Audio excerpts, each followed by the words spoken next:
Hi guys, this is Pestily and welcome to another Escape from Tarkov video. In this video, I'm comparing my 2080 Ti versus a 3090, which I just bought, going over all the different ways I could test it in game to show you guys in real time what the FPS differences are, and going over all the little things I could think of testing that would make it enjoyable for you guys to watch. And also, if you can see there's any performance difference going from the 20 series card to the 30 series card. So guys, without further ado, let's crack straight into it. All right, so administration, before we get into it, this is all done on the Tarkov build 0.12.10.2. So this could be totally different in like 6 months time, 12 months time, when the game is more optimized. The game is still in a beta state and it is not a very graphics card heavy game.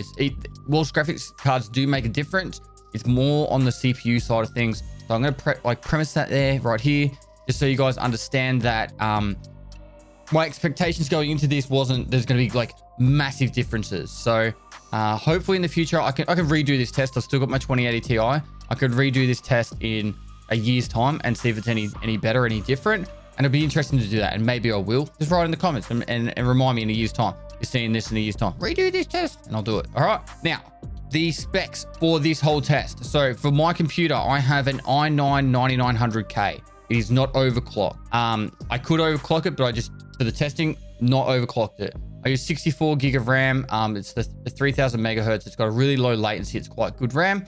So that's the RAM I use for my gaming and my stream setup. And then I use an M2 hard drive. It's a Samsung 970. I've got 1 terabyte for Windows, 1 terabyte for my gaming, and 2 terabyte for all my recording stuff. So that was the benchmark across all the tests of all that stayed the same over all tests. I didn't change any of that. The only two parts that I changed from test to test was my power supply and the graphics card. So the graphics card being a Gigabyte 2080 Ti, and then going to the Galax 3090 Hero Hall of Fame edition.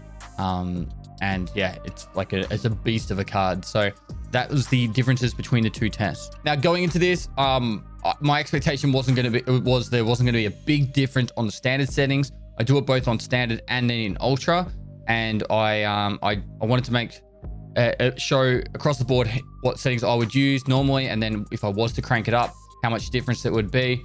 And that's the settings throughout the game. So that's what I test this through. There's two different types of testing there. Now, if you want to go and look at one specific thing, there will be timeline links down below, so you can go to any point if you're sick of looking at some of the running around the map sections, the side-by-side views and that, you can actually see the difference. But I actually found it really interesting just to watch, seeing how I'm moving in and out of buildings and from different elevations and that, see if there was much FPS difference. It's kind of interesting to see. Now, the format of the testing, I do all the tests in standard settings, then I do all the tests at ultra settings, and they're all side by side. I do shooting it of an M4 with a 100 round mag using a PKO6, which is 1x sight. And then I also use a Valday on 6x to see how much difference is there. Mount a grenade launcher, loading times, and I think there might be one or two other things I chucked in there for a little bit of spice just to make it a bit better. Now I'll talk about my in-game settings. So the standard settings that I use is the game settings that I actually play with every day when I'm on stream or off stream doing the raid series. They're the standard settings, and they're the settings that I recommend. The reason why I recommend them is I've done my research. So what I did was I let someone else do all the really in-depth research, being Veritas. And then after I learned all the information from him, I adapted it to how I thought would be the best for me playing. So I'll put a link down in the description below to my settings video. And there's also I'll put a link down there to Veritas's video if you want to know the exact reasons for why each setting does what and how it changes your FPS. So I use my standard settings for the normal test, and then ultra settings, I crank everything up that should be cranked.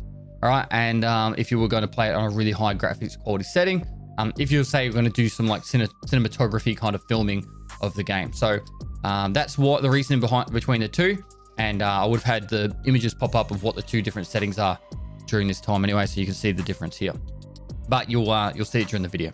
Now, all the admins out of the way, let's get into the first test. So actually, the first thing that I did was I had I used 3D Mark. So 3D Mark is a program that I've used in the past. It used to be when I was a kid, whenever I changed any settings on my computer, I was overclocking, I'd go to 3D Mark on Steam and I'd use that to do all my testing. It actually is now, I actually used it before Steam. It used to be free, and now I have bought it and I'm using it. I bought it when I got my 2080 Ti, so it's a cool little program. You can do a lot of tests. I used the time, it was like time something test, the time spy test, which is based on gaming. So the one thing I did notice here is it actually put me at around the average mark, or just below average for my setup. And I do believe this might be because of two reasons. One, I had all 4 monitors plugged in, but it only activates the one monitor while you're doing it. And the other reason might be that with my graphics card and CPU, everyone would overclock the CPU. They wouldn't normally have an i9 9900K and not overclock it. So that's why my score is slightly below the average, I would believe. But overall, that's about where I would think it sits with that. It was a significant difference when I chucked in the 3090 though, from the 2080 Ti. So if you're into all the benchmarking side of things, you can look at this and have a bit of a gander at how they've performed. You could even get 3D Mark yourself and see how you compare to the stats that are on the screen now. So now moving into our first test, this is reserve and it's on the standard settings. So on the right hand side, you'll see the 2080 Ti on standard settings, and the left will be the 3090. And I run this exact same path to see if there's any difference. Now, there is one thing that I tried my best to match as best as possible, but I couldn't get the weather to work in my favor. I was trying it over and over again. And yeah, so the weather could play a little bit of a difference. I do believe fog maybe might make the game perform a little bit better, but I'm not entirely sure about that. So unfortunately, because I don't have the proper testing tools, the major difference here is you probably see about 3 frames per second difference, and you'll see that at the top right. Everything else though in the actual FPS Space 2 description is pretty much exactly the same, and I want to touch on that in a little bit when we get to the ultra settings, because it becomes quite different when we go into ultra settings. But as for the first test being on standard settings and reserve, I would say there's very little difference, maybe about 5 FPS at the most, whilst running along through the building and up to the top. So I thought that was very similar. Now we've moved over to the woods map. So for woods, I start on top of the giant rock and head down. Now in the past, woods has been, well, before the woods expansion, the woods map was probably the best performing map outside of factory. So it was good to see that it still performs well whilst also having the expansion to woods. And generally this map before used to have a 120 FPS cap. I would generally sit over 100 FPS to 120. But obviously with the 3090, I'm able to hold 144 frames for most of the time, or close to 140. The one thing that I do want to note, which I probably should have said at the start, was all these tests are done in offline mode. And once you introduce scavs into the mix, the FPS can change quite dramatically when you change up the FPS. Sorry, when you change up onto online mode, and yeah, scavs start playing a part. So yeah, unfortunately, it's too difficult to try and do the test at the exact same time on online mode, because we don't know how many scavs are in there. So we got to use a bit of a baseline. But yeah, as you can see here, about 20 FPS difference from the 2080 Ti to the 3090. And I do believe that's because of the map being better optimized. Now we're on to factory. This one's pretty straightforward. It is going to be at max FPS the entire time. Factory on standard graphics, nice, easy, and max FPS the entire time. Nothing too crazy there. So next up, we have all our shooting tests, and these are all done with a PKO6 with 100 Marin mag on an M4, using tracer rounds. So with reserve, only like really a 2 to 4 FPS difference, and nothing too crazy there. Woods was actually about a 4 to 5 to maybe up to 10 at some stages difference from the high ground, but that's probably about where the map would be anyway. As expected in factory, there is no FPS difference. For the firing range, there's actually about a 20 FPS difference. I thought this was quite interesting. Moving on to our 6X Valday. On reserve, I noticed that there was probably about a 2 to 5 FPS difference. Nothing too crazy there as well. For woods, it's exactly the same FPS. Factory, about a 10 to 20 frames per second difference, which is actually quite considerable how much of a drop it actually made. And for the firing range, this could range anywhere between 20 and 25 FPS for shooting in the firing range in the hideout. For the mounted grenade launcher, this test, this is done on the reserve up at the dome, shooting down towards the King building. And there's about a 5 to 10 FPS difference depending on, you know, the moment. Just free looking at the top of the dome, only about a 5 FPS difference between the two cards. I just thought this is probably the most opened area with a lot of detail that I could show. All right, this is where we move over to our ultra settings. Now, this is where you're going to start seeing a big difference with the 3090. So exact same thing again, using the same path. 3090 running through has about a 10 to 20 FPS difference from the 2080 Ti. The one thing I want to put like a bit of a note towards is there's an actual bit of a difference between frame MS. This one seems to fluctuate a lot. Same with the render MS. Unsure about what this means exactly. I'm not a professional like person in this field, but I just thought it was interesting that over all the standard settings, these were pretty much exactly the same. But when we started cranking it up to the ultra settings, this is where the other like descriptions in FPS2 started to show a bit of a difference. But as you can see here, about a 25 FPS difference whilst running through reserve. So this actually got, you know, I thought it was quite noticeable. And you could actually play on ultra settings with the 3090 on this map on offline mode. But this is before scavs are in there, I guess. But yeah. Now over to Woods. This map's a really beautiful map, but unfortunately the YouTube render, even at 1440p with our 40k bitrate, it butchers it because of all the green. So with ultra settings on, it's a big difference with the FPS here. So you're going to start seeing a bit of a trend that with the ultra settings, it'll be about 20 to 30 FPS difference running through these maps, which I think is absolutely amazing. It means you could actually play this game on higher settings with a 3090, but it's obviously a very expensive card. And I guess it goes to show how unoptimized the game is when it comes to the graphic settings and being able to try to run. But I think you'll actually see this in other games that are based out of Unity. It is really hard to get these to be optimized to the point where you don't need like a NASA computer to be able to run it at a really high setting. And I think that comes down to, and this is again without my lack of like skills and knowledge in this field, it comes down to just how high a quality they can actually make the things look. Particularly like I've seen in Rust, the world looks really amazing in Rust when you see the lightning going off and stuff like that. So yeah, anyway, back to Woods.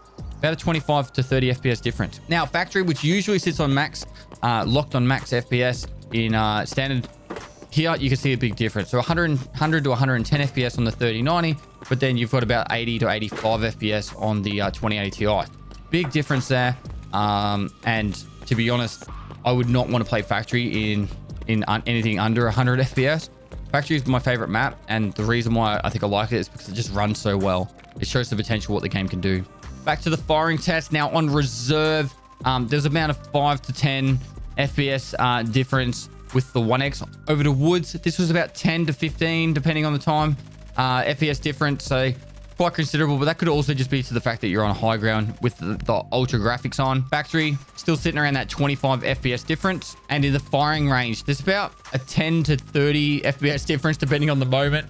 It's quite considerable. Now with the 6X Valday on reserve, there wasn't a large difference in FPS, about 5 FPS difference on the ultra settings. For Woods, this pushed out to about 10 to 15. Factory, once again, around 25 to 30 FPS. And the firing range sitting on about 15 FPS difference. Only about a 5 FPS difference with the mounted grenade launcher, which does push out to about 7, but it's nothing too drastically different. Then, of course, the free look on top of the dome, about a 5 FPS difference on the ultra settings. Now, last test I want to talk about is the loading time. Now, NVIDIA said that they were going to take some of the load off the CPU to help with, I don't know, overloading CPUs, and the graphics card would take some of that load.